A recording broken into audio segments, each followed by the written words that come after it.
ప్రయత్నాలమ్మా మరి సమయం ఇచ్చిన వందనాలు.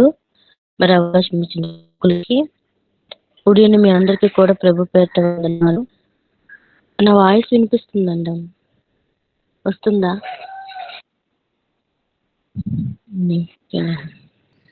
మరొక మారు మీ అందరికి కూడా ప్రభు పేరిట వందనాలు. చిన్న ప్రార్థన చేసుకొని మనం వాక్యంలోనికి వెళ్ళిపోదాం. స్తోత్రములు తండ్రి, స్తోత్రం నాన్న, పరిశుద్ధ మహోన్నతుడానికి వందనాలు, స్తోత్రములు చెల్లించుకుంటున్నాం.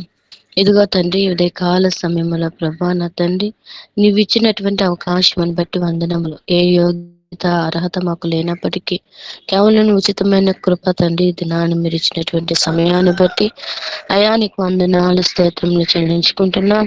మమ్మల్ని మరుగుపరచండి ప్రభా. ఏ వాక్యం ద్వారా సూటిగా తేటగా మీరే మాట్లాడి మీ నామానికి మహిమ తెచ్చుకోండి. మీ ఆత్మ నడిపించి మాకు అనుగ్రహించి నా తండ్రి నాన్న మీ నామానికి మహిమార్థముగా తండ్రి మీరు నడిపించి మీ నామానికి కృప చూపించి నడిపించి సహాయం చెయ్యమని ప్రార్థిస్తూ యేసు నామమును బట్టి వేడుకొని అడుగుచున్నాము తండ్రి. ఆమేన్, ఆమేన్, ఆమేన్. అందరికి కూడా వందనాలండి. కీర్తన గ్రంథము 33వ అధ్యాయము 11వ వచనం అండి. కీర్తనలు 3వ అధ్యాయము 11వ వచనము.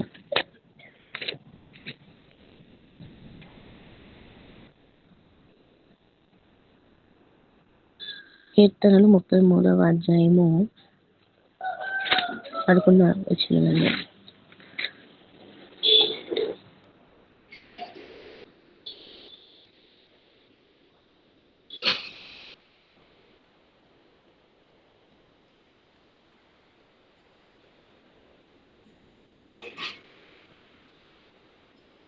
కీర్తనలు ఎంతండి? 33వ అధ్యాయము 11వ వచనం అండి.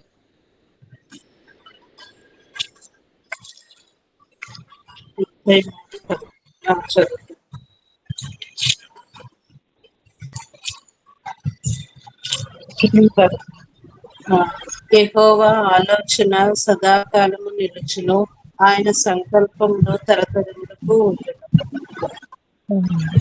యెహోవా తమకు దేవుడుగా గల జనులు ధన్యులు, ఆయన తనకు స్వాస్థ్యముగా ఏర్పరచుకుని జనులు ధన్యులు. ఆమేన్. కీర్తనలు 33:11 వచనంలోని వాక్యం ఏం తెలియపరుస్తుందంటే, యెహోవా ఆలోచన సదాకాలము నిలుచును. మనము ఈరోజు అనేక ఆలోచనల ప్రకారంగా నడుస్తూ ఉంటాము. హృదయాలోచనలు మనుషుని వశము. కానీ చక్కని ప్రత్యుత్తరం ఇచ్చట ఎవరి వలన కలుగుతుందంటే యెహోవా వలన మాత్రమే కలుగుతుంది. మనుషుల ఆలోచనలు అనేక విధములుగా పుడతాయి, కానీ యెహోవా యొక్క తీర్మానం మాత్రమే స్థిరము. ఈరోజు మనుషులు ఎన్నో విధాలుగా ఆలోచనలు కలిగి ఉంటారు. అది చెయ్యాలని, ఇది చెయ్యాలని, అక్కడికి వెళ్ళాలని, ఎక్కడికి వెళ్ళాలని, అందులో ఎలా ఉంటుంది, ఇందులో ఎలా ఉంటుంది అని ప్రతి విషయంలోని వారు ఆలోచనల ప్రకారంగా నడుస్తూ ఉంటారు. కొన్ని విషయాల్లోని దేవుడు చెప్పేటటువంటి ఆలోచనలకు వారు త్రోవ ఇవ్వకుండా వారు సొంత ఆలోచన ప్రకారంగా నడుస్తూ ఉంటారు. అది దేవునికి అంగీకారమా కాదా, దేవునికి ఇష్టమైనదా కాదా అని ప్రార్థన ద్వారా కూడా గ్రహించలేనటువంటి పరిస్థితి. దేవునికి అప్పగించుకుంటే దేవుడు ఏం చెప్తున్నాడంటే యెహోవా యొక్క ఆలోచన అంట సదాకాలము నిలుస్తుంది. ఆయన ఆలోచన సదాకాలము అంటే ఏంటి? ఎల్లప్పుడూ కూడా, సగం సగం కాదు, కొద్ది రోజులు ఆగిపోయేది కాదు, సదాకాలము నిలిచేటటువంటి ఆలోచన. ఎవరి ఆలోచన? దేవుని యొక్క ఆలోచన. మన ఆలోచనలు ఏ విధంగా ఉంటాయి? రెండు విధాలుగా ఆలోచిస్తూ ఉంటాం. ఒకటి చెయ్యాలంటాం, మరొకటి చేయకూడదు అంటాం. ఎలా ఉండాలనుకుంటాం, ఎలా ఉండకూడదు అనుకుంటాం. రెండు ఆలోచనలు కలిగి ఉంటాము. ఏమీ చేయలేనటువంటి ఆలోచనలు. మనుషుల నుంచి ఆలోచనలు అనేక విధములుగా పుడతాయి. మనుషులు పుట్టే ఆలోచనలట అనేక విధములుగా పుడతాయి. కానీ నువ్వు దేవునికి అప్పగించుకుంటే దేవుడు ఏమంటున్నారు? యెహోవా తీర్మానమే స్థిరము. నువ్వెన్ని ఆలోచనలు చెయ్యు, కానీ దేవుని ఆలోచన అనేదే స్థిరముగా నిలిచేటటువంటి ఆలోచన. ఆయనకు అప్పగించుకోండి. ఏదైనా ప్రతి విషయంలో ప్రభువుకు అంగీకారమా కాదనేది గ్రహించి ఆయన ఆలోచన చొప్పున మనము నడిచేవారుగా ఉండాలి. దేవుని నామానికి మహిమ కలుగును గాక. దేవుడు చెప్తున్నారు, యెహోవా యొక్క ఆలోచన అనేది సదాకాలము నిలుస్తది. ఆయనకి మొత్తం మనం సరెండర్ అయిపోయి ఆయన ఆలోచన ప్రకారంగా నడిస్తే మనం వెళ్ళే ప్రతి విషయంలోని దేవుడు మనకు సఫలత అనుగ్రహిస్తారు.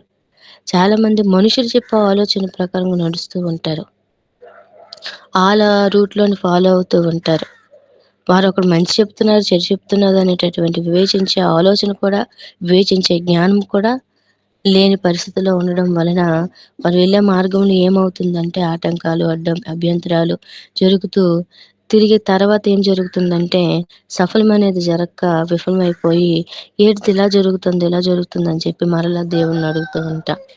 మనం మొదటగా ప్రభువుకి అడిగితే ఆయన మంచి ఆలోచన మనకు చెప్తారు. ఎందుకంటే యెషయా గ్రంథంలో చెప్పినట్లుగా ఆయన ఆశ్చర్యకరుడు, ఆలోచనకర్త, నిత్యుడగు తండ్రి, సమాధానములకు అధిపతి అయిన దేవుడు. ఆయన మనకి ఏదైనా చేయగలిగిన తండ్రి. ఆయన దగ్గరే మనకు సహాయము. ఆయన దగ్గర మనం ఉంటే ఆయన మనకు మంచి ఆలోచన చెప్తారు. ఆ ఆలోచన ప్రకారంగా మనం వెళితే ప్రతి విషయంలోనూ దేవుడు మనకు సహాయమును అనుగ్రహిస్తారు. ఇక్కడ దేవుని ఆలోచన అనేది ఎప్పుడూ కూడా మరి తొలగిపోదు. అది సదాకాలము నిలుస్తదని దేవుని వాక్యము తెలియపరుస్తుంది. మరి దేవుని ఆలోచన ఎలాంటి ఆలోచన అంటే కీర్తన గ్రంథము 32వ అధ్యాయము కీర్తన 32, 8వ వచనమండి. కీర్తన 32, 8వ వచనం చూద్దామండి. విమోచన నీకు ఉపదేశం చేసేదను హ్మ్. నీకు ఉపదేశము చేసేదను, నీవు నడవవలసిన మార్గమును నీకు బోధించెదను, నీ మీద దృష్టి ఉంచి నీకు ఆలోచన చెప్పెదను. ఆమేన్. ఓకేనండి. చూసారండి ఇక్కడ ఏం చెప్తున్నారంటే కీర్తన గ్రంథం 32వ అధ్యాయంలోని 8వ వచనంలో నీకు నేను ఉపదేశము చేస్తాను, నీవు నడవవలసేటటువంటి మార్గాన్ని నీకు బోధిస్తాను, నీ మీద దృష్టి ఉంచి నీకు ఆలోచన చెప్తాను. ఎప్పుడు ఎప్పుడు చెప్తారు ఆయన? ఆయన మాటకు మనం లోబడితే, ఆయన వాక్యానికి మనం విధేయత కలిగి ఉంటే, ఆయన ఏమి చెప్పినా చేయడానికి నువ్వు సిద్ధపడితే దేవుడు ఏం చెప్తున్నాడంటే నీకు ఉపదేశం చేస్తాను. అంటే నీకు వాక్యాన్ని నేను బోధిస్తాను. నువ్వు ఎలా ఉండాలనేది నేను నీకు తెలియపరుస్తాను. నువ్వు ఎక్కడికి వెళ్ళాలో, నువ్వు నడవలసిన మార్గమును కూడా నీకు నేను బోధిస్తాను. నీకు బోధిస్తాను. ఏ ప్రాంతానికి వెళ్ళాలి, ఎక్కడికి వెళ్ళాలి, ఏ విధంగా వెళ్ళాలి, ఇక్కడికి వెళ్తే ఏం జరుగుతది, అక్కడ వెళ్తే ఎలా ఉంటది, అక్కడ పరిస్థితులు ఎలా ఉంటున్నాయి, వాళ్ళు ఎలా ఉంటున్నారు, వారి ఆలోచనలు ఎలాంటివనేది ప్రభువు నీకు తెలియపరుస్తారు. ఎప్పుడు? ఆయన మాట ప్రకారంగా పూర్తిగా ఆయనకు లోబడితే ఖచ్చితంగా ఆయన చెప్తారు. ఏమంటున్నారంటే నీకు ఉపదేశం చేస్తాను, నీవు నడవలసినటువంటి మార్గాన్ని నీకు బోధిస్తాను. మరొక మాట దేవుడు ఏమంటున్నారు, నీ మీద దృష్టి ఉంచి నీకు ఆలోచన చెప్తానంటున్నారు ప్రభు. మన మీద ఆయన దృష్టి ఉంచుతారండి. మనకు మంచి ఆలోచనలు చెప్పాలని ఆయన ఎదురు చూస్తూ ఉంటారు. కానీ ఆ ఆలోచన ప్రకారంగా నడవకపోవడం వలన ఏం జరుగుతాయి? అనార్థాలు జరుగుతూ ఉంటాయి. తర్వాత మరలా మనము ఎంత బాధపడినా ప్రయోజనం ఉండదు. ఒక విషయంలో, ఒక ఇల్లు కట్టే విషయంలోనైతేనేమి, ఒక వ్యాపారం చేసే విషయంలోనైతేనేమి, ఒక ఉద్యోగం విషయంలోనైతేనేమి, ఏ దానికైనా కూడా మనము తొందరపడి ఏమాత్రం కూడా నిర్ణయాలు తీసుకోకూడదు. ప్రభువుకి మనం అప్పగించుకుంటే ఆయన మంచి ఆలోచన మనకు చెప్తారు. మంచి ప్రేరేపణలు దేవుడిస్తాడు. ఆ ప్రకారంగా మనం వెళితే అన్ని విషయాలు ప్రభు మనకు తోడై ఉంటాడు. ఆయన మనలందు దృష్టి ఉంచి మనకేం చెప్తాడంటే మంచి ఆలోచన చెప్తారు. ఎందుకంటే ఆయన ఆలోచన సదాకాలం నిలిచే ఆలోచన. మనుషులైతే ఎలా ఆలోచిస్తారంటే బాగుపడితే చూడలేనటువంటి పరిస్థితి. అటువంటి ఆలోచన ప్రకారంగా చెప్పడం వలన ఏం జరుగుతదంటే కుటుంబాల్లో ఇంకా సమాధానంగా ఉన్నటువంటి కుటుంబాల్లో గొడవలు జరుగుతూ ఉంటాయి కదా! కాబట్టి దేవుడు ఏం చెప్తున్నాడు, నీ మీద దృష్టి ఉంచి నీకు ఆలోచన చెప్తాను కనుక నా వైపు తిరుగు, నా మాట ప్రకారంగా చెయ్యు, నేను అన్ని విషయాలు నీకు తోడై ఉండి ప్రతి విషయంలో నడవలసిన మార్గాన్ని బోధిస్తాను. ముఖ్యంగా నీ మీద నేను దృష్టి ఉంచుతాను, నీకు ఒక ఆలోచన నేను చెప్తాను అంటున్నారు. ఆయన ఆలోచన అనేది ఎంతో గొప్పదండి. ఆయన ఆలోచన ప్రకారంగా మనము నడవాలని ప్రభువు కోరుకుంటున్నారు. అదే విధంగా చూడండి, ఆ సామెతల గ్రంథము 12వ అధ్యాయము 20వ వచనమండి. సామెతలు 12వ అధ్యాయము 20వ వచనము. సామెతలు 12:20.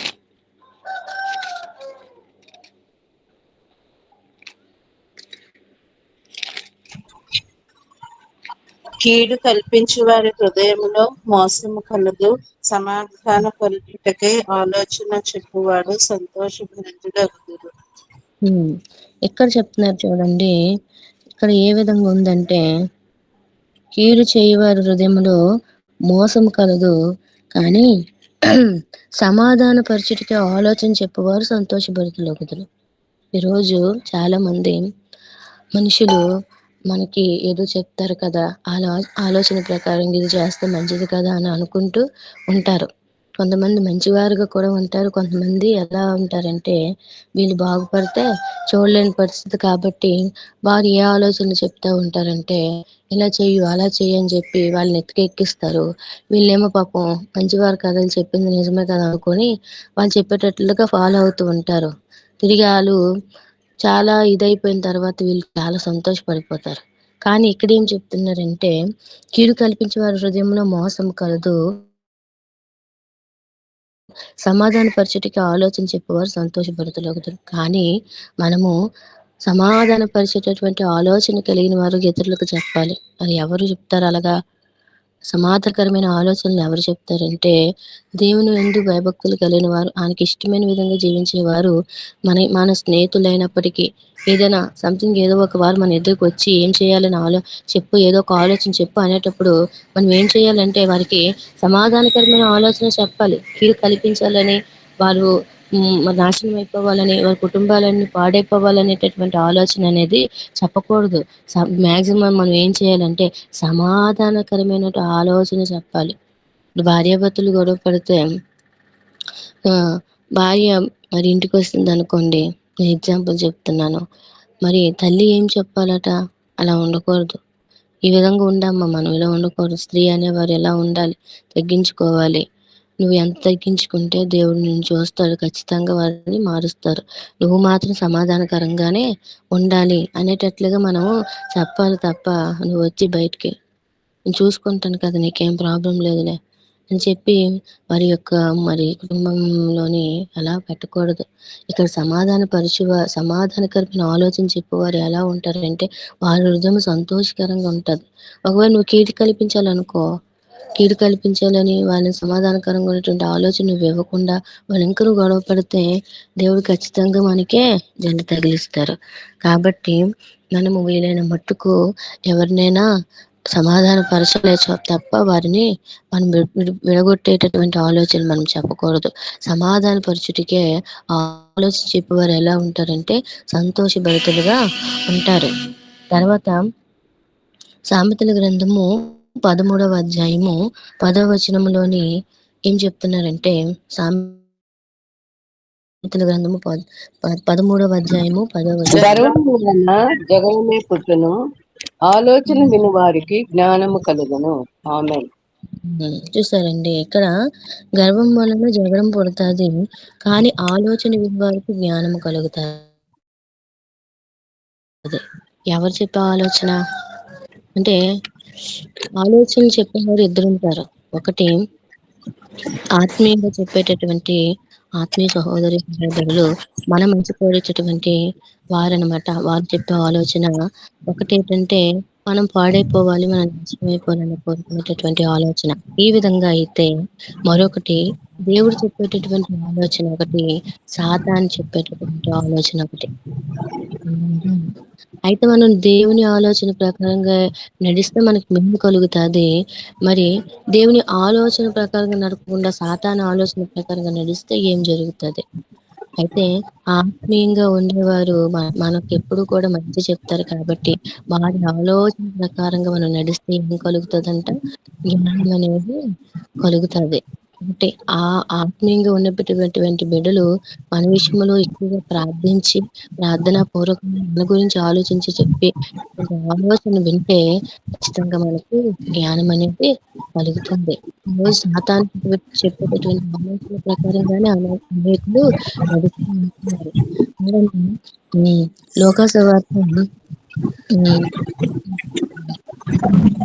మొత్తం 5వ అధ్యాయం 22వ వచనం చూడండి. లూకా సువార్త 5వ యోహాను సువార్త 13వ అధ్యాయం ఫస్ట్ తీయండి. యోహాను సువార్త 13, 2వ వచనం. యోహాను సువార్త 13, 2. ఇక్కడ యేసు ప్రభు యొక్క శిష్యుల గురించి మాట్లాడుతున్నారు. యోహాను సువార్త 13, 2. వారు భోజనము చేయుచుండగా ఆయన అప్పగింపవలనని సీమోను కుమారులకు ఇస్కరియోతు యూదా హృదయంలో అపవాది ఇంతకుముందు ఆలోచన పుట్టించి ఉండెను గనుక. చాలండి. చూసారా? ఇక్కడ యోధాకి ఎవరి ఆలోచనట? యోధాలోని ఎవరి ఆలోచన కలిగిందట? సాతాను. సాతాను ఇంతకు ముందు అతనికి ఆలోచన కలిగి ఉంది కాబట్టి యేసు ప్రభుని 30 వెండి నాణాలకి మరి యేసయ్య నమ్మబలికాడు. కానీ జరగబోయేటటువంటి దాని వలన ఎదురయ్యే పరిణామాలు ఆయన గ్రహించలేకపోయాడు. అసలు సర్వశక్తులైనటువంటి దేవుడిని నేను అప్పగిస్తున్నాను అయ్యా అనే బాధ ఆయనలో లేదు. ఆయనకు ఆలోచన ఎవరు చెప్పారట? అంతకు ముందే ఆలోచన సాతాను అనేవాడు పెట్టేశాడు. అసలు దేవుడు ఆ యోధాని నమ్మారు. ఆయనకి డబ్బు సంచి కూడా పెట్టారు. కానుకలు ఇచ్చేటటువంటి డబ్బు సంచి ఆయన చేతిలో ఉంచి అంత నమ్మకంగా పెడితే ఆయన ఏం చేశాడట?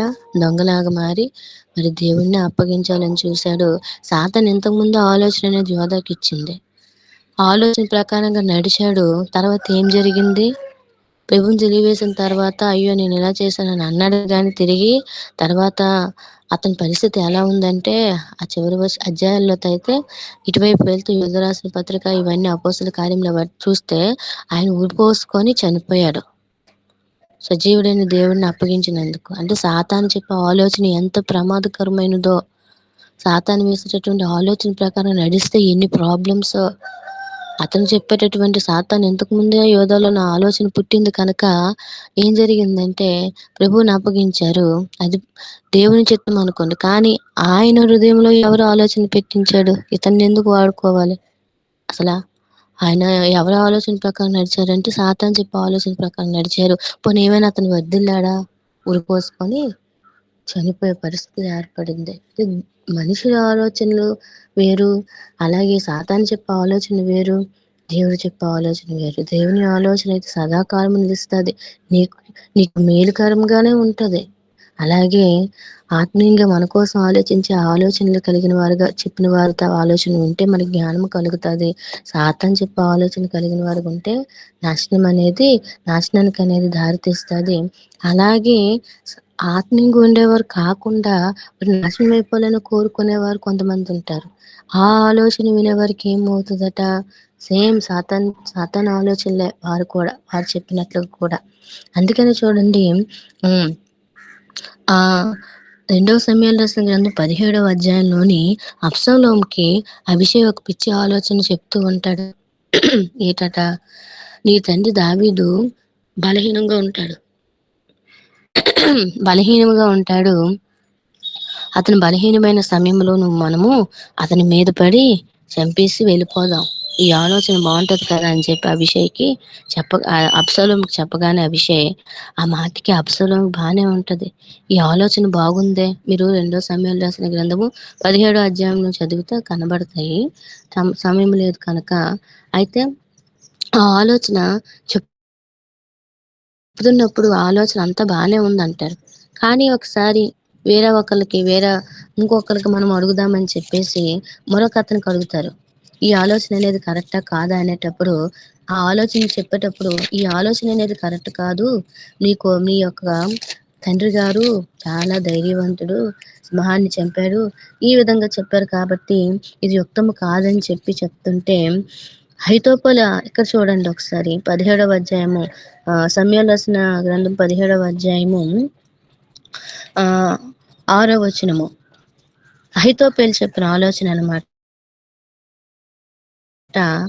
అహీతోపెలు చెప్పిన ఆలోచన అతనికి తెలియజేసి అతని మాట చొప్పున మనం చేయకుందామా? నీ ఆలోచన ఏమైంది చెప్పమని అతన్ని అడగగా హూషై అబ్షాలోముతో ఇట్లనెను. ఈసారి అహీతోపెలు చెప్పిన ఆలోచన మంచిది కాదు. అహీతోపెలండి. హూషై అనే అతను మంచి అతను. అదే ఆయన మంచి ఆలోచన చెప్తారు. ఈయన చెప్పేటటువంటి అహీతోపెలు చెప్పిన ఆలోచన అనేది పనికిమాలింది. కానీ కరెక్టే గల అనుకోని అబ్షాలోము నమ్మేసి మరొకరిని అడుగుతారు. ఇలా చెప్పారు, ఇది కరెక్టా కాదా అంటే, ఆయన చెప్పేటటువంటి ఆలోచన పనికిమాలింది, అది కరెక్ట్ కాదు అని చెప్పి ఆయన ఒక ఆలోచన ప్రకారంగా చెప్పగానే ఇతను అంటాడు, ఈళ్ళ ఆలోచన అన్నదంతా కూడా మంచిదే. ఎందుకంటే నీ తండ్రి ధైర్యవంతుడు. ఆయన ఇప్పటికే చాలా వేదనలో ఉన్నారు. నువ్వు వెళ్ళావా? ఇది జరుగుతాదని చెప్పి ఒక ఆలోచన చెప్తారు. అదంతా జరుగుతున్నప్పుడు అహీతోపెల్ అంటాడు, తాను చేసినటువంటి ఈ ఆలోచన ఫలించలేదని ఆయన ఉరిపోసుకొని చనిపోతారు. అంటే ఒకళ్ళని నాశనం చేయాలని అహీతోపెల్ కోరుకున్నాడు. ఈరోజు చూడండి మనుషులు కూడాను పాపం వాళ్ళ దగ్గరికి ఆశ్రయానికొచ్చి ఏదో ఒక ఆలోచన చెప్పా, ఏది చేయాలో చెప్పు కొంచెం అంటే పనికిమాలిన ఆలోచన చెబుతూ వాళ్ళని నాశనం చేయాలని చూస్తారు. వీరు ఆ రూట్ ఫాలో అవుతారు. వారసలు ప్రార్థనా పరులా? వాక్యానుసారంగా జీవిస్తున్నారా? వారు ఆత్మీయంగా ఉన్నారనేది గ్రహించలేని పరిస్థితి కాబట్టి, వివేకం లేని పరిస్థితి కాబట్టి, వివేచించే ఆలోచన, జ్ఞానం లేదు కాబట్టి ప్రతి మాట నమ్మేస్తారు. ఎవరు ఎలాంటి వారనేది కూడా మనం గ్రహించాలి. అదే విధముగా ఎవరు మన మేలును కోరుతున్నారనేది గ్రహించాలి. వారు చెప్పే ఆలోచన ప్రకారంగా మనం నడిస్తే జ్ఞానం కలుగుతది. అహీతోపెలు పిచ్చి చెప్పే ఆలోచన అనేది పనికిమాలిన ఆలోచనలు. మరి మంచి ఆలోచన చెప్పారు. ఎవరు? మోషే మామ చెప్పారు. యోసేపు కూడా చెప్పారు. మోసే మామ ఏం చెప్పాడు? నిర్గమకాండము 18వ అధ్యాయము 19వ వచనము. నిర్గమకాండము 18వ అధ్యాయము 19వ వచనం. చూడండి.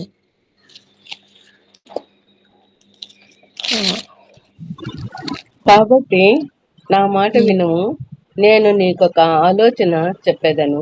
దేవుడు నీకు తోడయుండును. ప్రజల పక్షమున నీవు దేవుని సముఖమందు ఉండి వారి వేత్యములను దేవుని యొద్దకు తేవలెను. ఆమేన్. చూసా మోషే మామ ఉన్నారు. మోషే మామ సిప్పోరాటటువంటి నాన్నగారు అది తన్ని పెళ్లి చేసుకున్నారంటే, ఆ నాన్నగారు ఏం చెప్తున్నారంటే, వాళ్ళ మామ ఏం చెప్తున్నారంటే, నువ్వు చాలా ఇబ్బంది పడుతున్నావు, చాలా కష్టపడుతున్నావు. ప్రతి ఒక్క గొడవకు కూడా నువ్వే సమాధానం పరుస్తున్నావు. ఇలా ఎంతకాలం అలాగ నువ్వే చెప్తే 24 గంటలు అనేది నువ్వు అదే దాంట్లో ఉంటే నీకు రెస్ట్ అనేది దొరకదు. తద్వారా నువ్వు బలహీనమైపోతావు. నేను ఒక మంచి ఆలోచన చెప్తాను వింటావా? నా మాట విని నేను ఒక మంచి ఆలోచన చెప్తానని దేవుడు నీకు అందులో తోడుగా ఉంటాడు. ప్రజల పక్షమున దేవుని సముఖంగా నువ్వు ఉండు. వారి వ్యాజ్యములన్నీ నువ్వు దేవుని యొద్దకు తెచ్చి తర్వాత ఆ వ్యాజ్యములు అనే వారిని అంటే అన్ని గొడవలు నువ్వు కాకుండా ఒక పెద్దవైన వాటి నువ్వు తీసుకొని చిన్న చిన్న గొడవలు నీ సేవకులైనటువంటి కొద్దిమందికి దాన్ని అప్పగించిన మంచి ఆలోచన చెప్తారు. ఆలోచన అనేది మంచి ఆలోచన.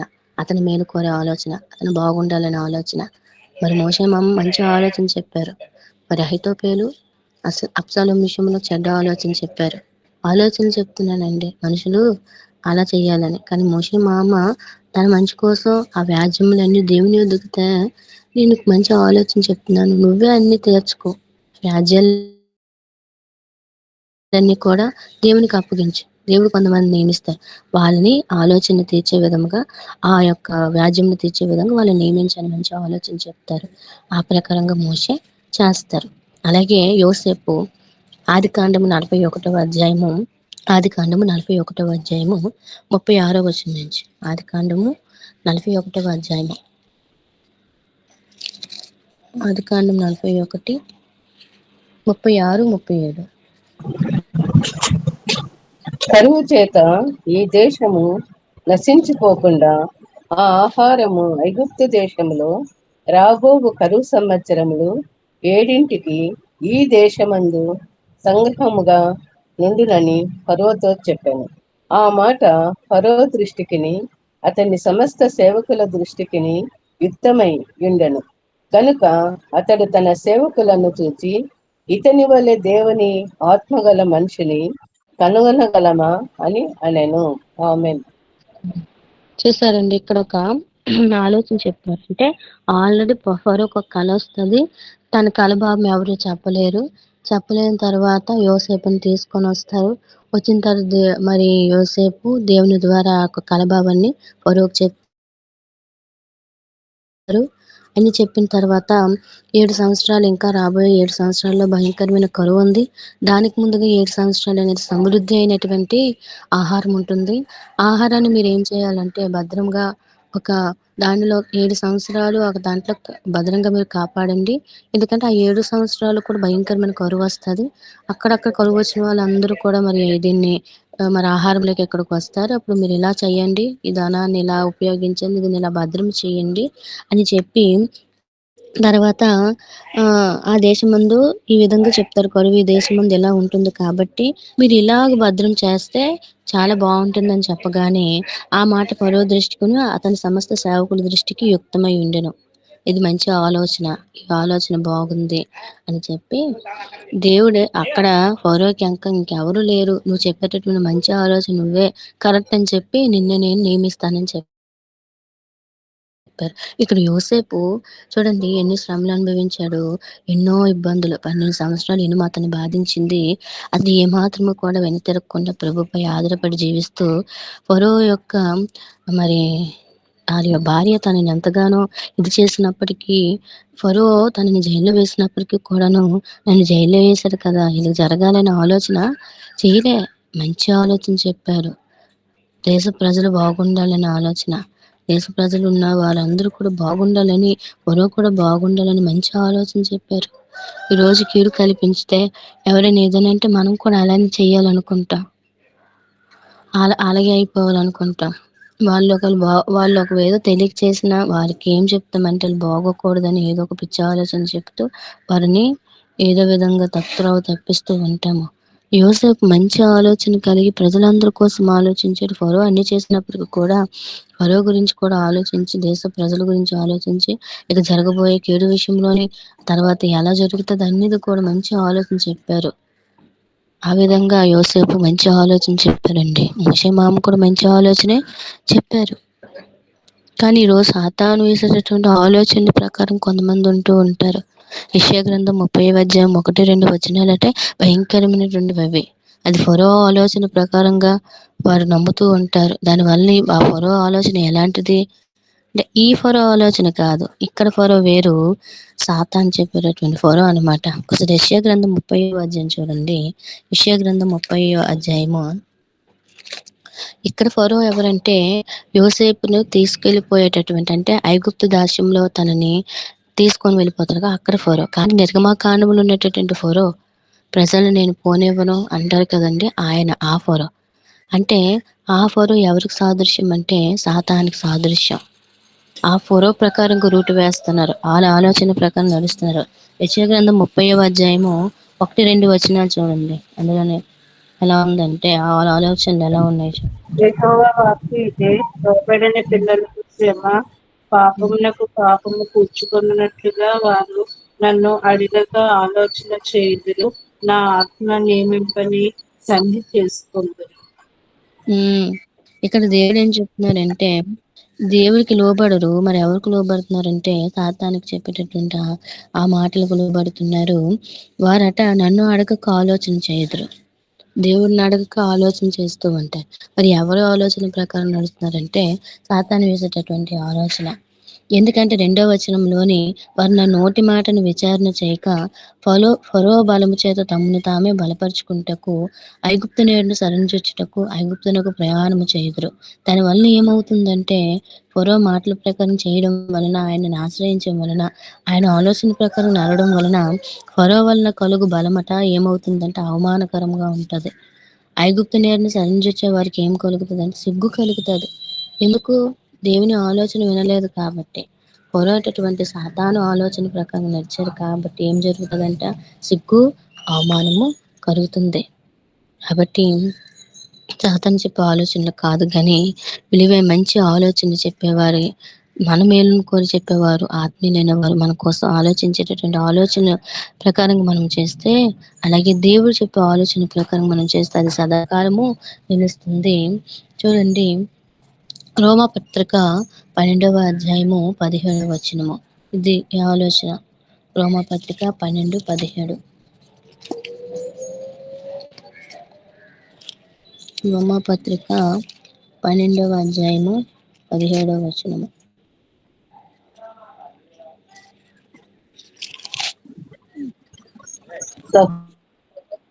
విషయంలో ఒకరి అందొకడు అనురాగము గలవారై ఘనత విషయంలో ఒకరినొకరు గొప్పగా ఎంచుకొనుడి. ఆమేన్.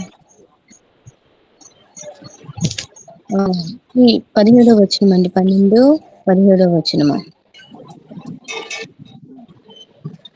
కీడుకు ప్రతి కీడు ఎవరికి కీడుకు ప్రతి కీడు ఎవరికి చేయవద్దు. మనుషులందరి దృష్టికి యోగ్యమైన వాటిని గురించి ఆలోచన కలిగి ఉండేది. ఆమె చూసారు ఇక్కడ, కీడుకు ప్రతి కీడు ఎవరికి చేయొద్దు, మనుషులందరి దృష్టికి యోగ్యమైనటువంటి వాటి గురించి ఆలోచన కలిగి ఉండండి. పుట్నోట్లో చిన్న దాంట్లో ఇస్తాడు, యోగ్యమైన వాటి గురించి అంటే మేలైన వాటిని మేలు మేలైన వాటిని గురించి మనము ఆలోచన చేయాలి. యోగ్యమైనటువంటి ఆలోచన అది. యోగ్యమైనటువంటి ఆలోచన కలిగి ఉండండి. అందరి దృష్టిలో కూడా మీరు మంచి ఆలోచనలు చెప్పండి. అందరి దృష్టిలో మంచిగా మనం ఉండాలి. మంచి ఆలోచన చెప్పేవారుగా ఉండాలి. ఈ అమ్మాయి యొక్క కుమార్తె దగ్గరికి వెళ్తే తను మంచి ఆలోచన మనకు చెప్తుంది. దేవుడు చెప్పేటటువంటి ప్రార్థన పూర్వక పెళ్లి సిద్ధపడుతుంది. ఆవిడ ఏం చెప్పినా కూడా అది మంచి జరుగుతుంది. ఆ ఆలోచన ప్రకారం నడవాలని ప్రజలు చెప్పుకోవాలి. ఇతరులకు మేలుకరమైన ఆలోచనే, మేలైన వాటిని గురించే, మనుషులందరి దృష్టికి మేలుగా. యోసేపు మనుషులందరి దృష్టికి మేలు కలగాలని మంచి ఆలోచన చెప్పారు. మనము కూడా సాధ్యమైతే అందరి ఎడల కూడా మనం ఇతరులకు మనం మేలు చెప్పేటటువంటి ఆలోచనే, మనము యోగ్యమైనటువంటి ఆలోచన మనము కలిగేటటువంటి వారిగా ఉండాలి. లోకసువార్తలోని 5వ అధ్యాయం 22వ వచనంలోని పేతురు గారు రాత్రి అంతా ప్రయాసపడిపోతాడు. ఒక్క చేప కూడా దొరకదు. ఎందుకు? దేవుడిని వదిలేసి వెళ్ళిపోతాడు. ఇంకా వెళ్ళిపోయి రాత్రి అంతా ప్రయాసపడతాడు. దేవుడి మాట ప్రకారం గ్రూటేరు. ఆయన ఏసే చెప్పిన ఆలోచన ప్రకారం నడవడు. అక్కడ వేస్తాడు, చేప వల వేస్తాడు. రాత్రి అంతా ప్రయాసపడినప్పటికీ కూడాను ఏమైందంటే ఒక్క చేప దొరకలే.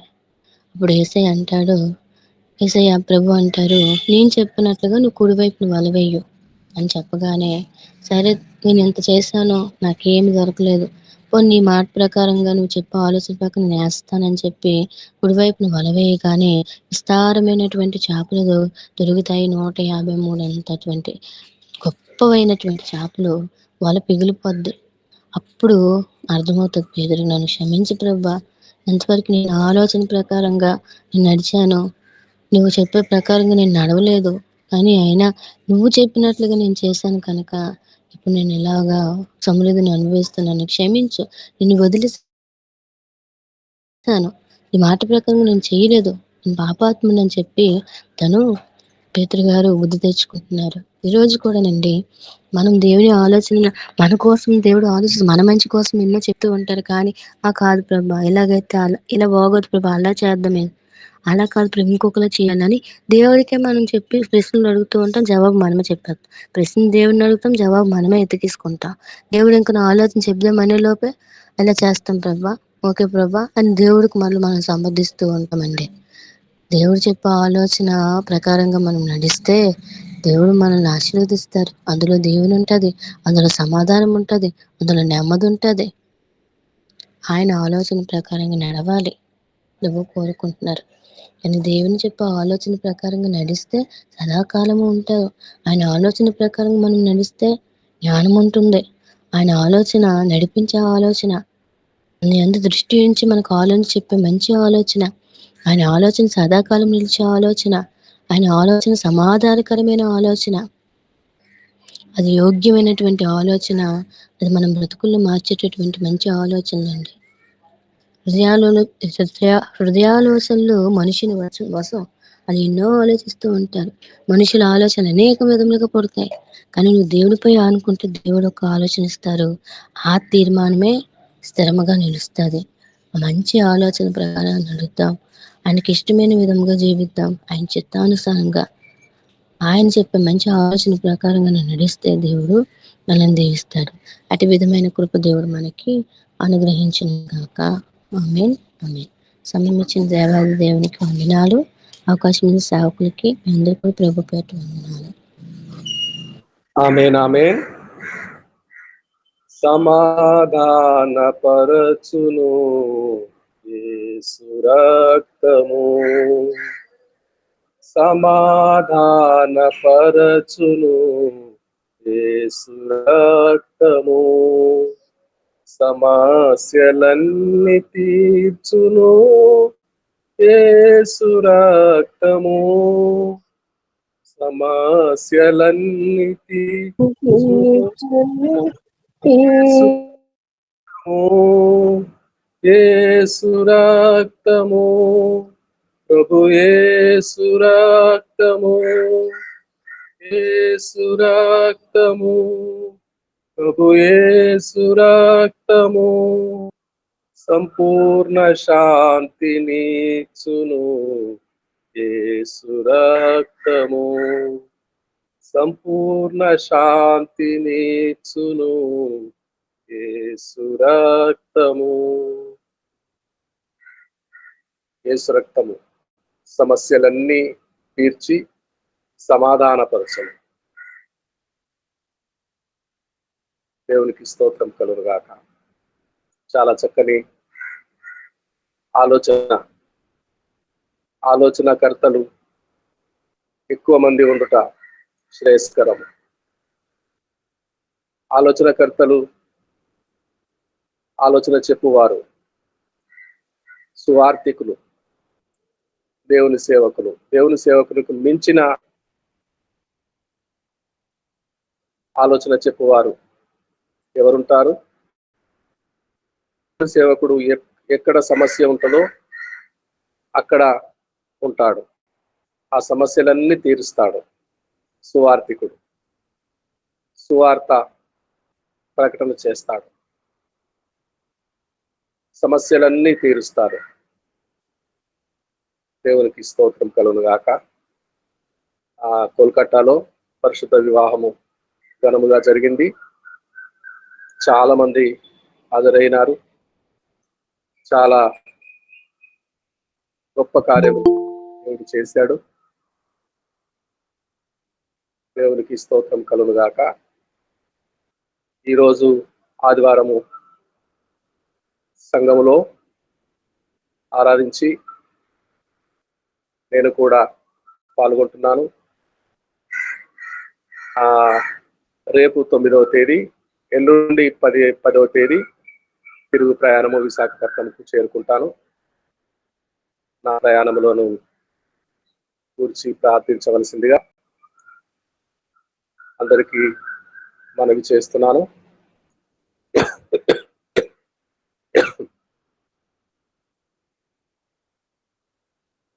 ప్రార్థన చేయండి. ముగింపు ప్రార్థన మీలో ప్రేరేపణ గలవారు ఒకరు ప్రార్థన చేయండి. పరిశుద్ధుడా పరిశుద్ధుడా పరిశుద్ధుడా పరిశుద్ధుడా